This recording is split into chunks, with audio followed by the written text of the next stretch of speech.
और जब्बार दूसरे दिन समी को बोर्डिंग में दाखिल करा देता है और बच्चे खुशी खुशी अपने घर में रहते हैं और दिन यूं ही गुजरते रहे।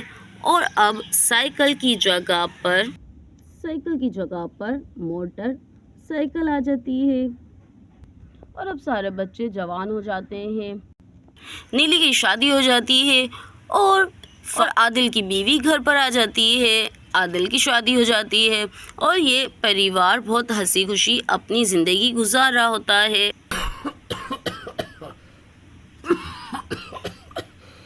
अरे देखिए कितनी खांसी हो रही है आपको।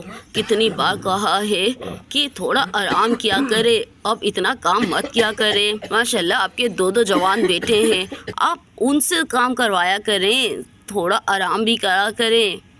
अरे माँ, मैंने तो कितनी बार बाबा को कहा है कि बाबा अब आप आराम करें, बस अब हम काम करेंगे, मैं और फाइज। क्यों फाइज, सही कह रहा हूँ ना मैं? बस बाबा, आज से आप घर पे आराम करेंगे, मैं और फाइज सारा ऑफिस का काम संभालेंगे, तमाम फैक्ट्रियों का काम अब मैं और फाइज देखेंगे।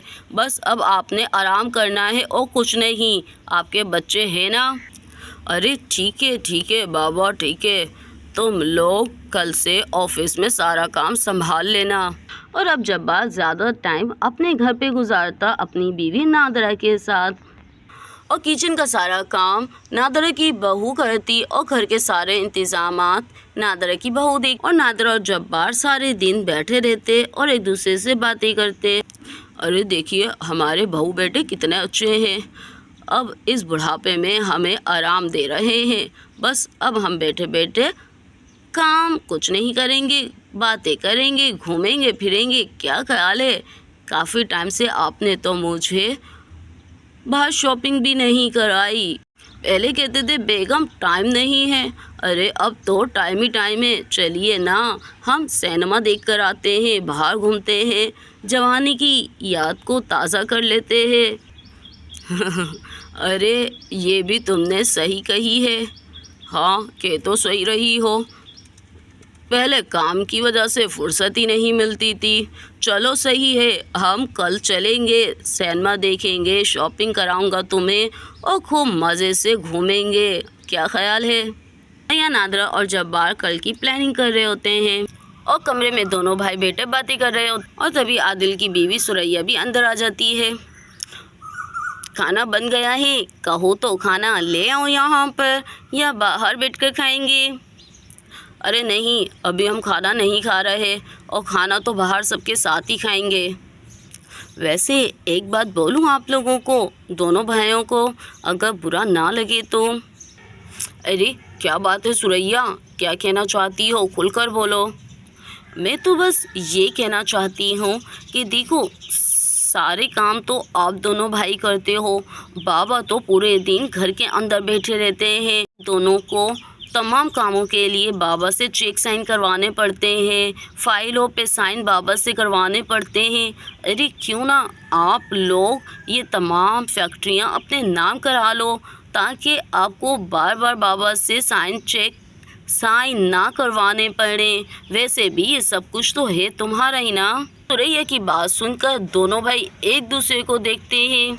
वैसे आदिल भाभी बात तो सही कर रही हैं, हमें बाबा से बात करनी चाहिए और फैक्ट्रियों को अपने नाम करवा लेना चाहिए। फैक्ट्री भी और ये घर भी, ये सब कुछ आप लोगों के नाम पर होना चाहिए। और सुरैया ये कहकर बाहर किचन में चली जाती है। अरे चलो हम बाबा से बात करते हैं कि वो ये फैक्ट्रियाँ और ये घर हमारे नाम कर दे। और दोनों भाई अपने बाप के पास आ जाते हैं और दोनों अपने बाप से कहते हैं कि ये फैक्ट्री और ये मकान आप हमारे नाम कर दीजिए, ताकि हम अच्छे तरीके से अपने हिसाब से इस फैक्ट्री को तरक्की दे सकें और हम इस कारोबार को आगे बढ़ा सकें। अरे ये क्या कह रहे हो तुम दोनों? मैं जीते जी ये सब कुछ तुम्हारे नाम कर दूं? अरे क्या फ़र्क पड़ता है, आपने कल भी तो इन्हीं के नाम करना है और वैसे भी हमारे मरने के बाद ये सब कुछ तो इन्हीं का हो जाना है। तो सही है, कर देते हैं, क्या फ़र्क पड़ता है।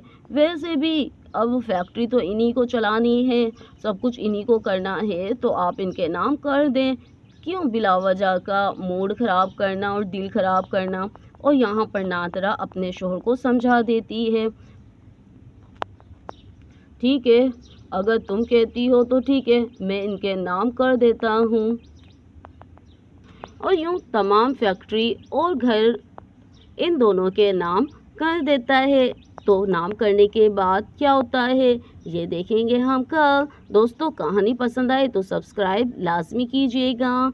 Subscribe, share and like. Thank you for watching.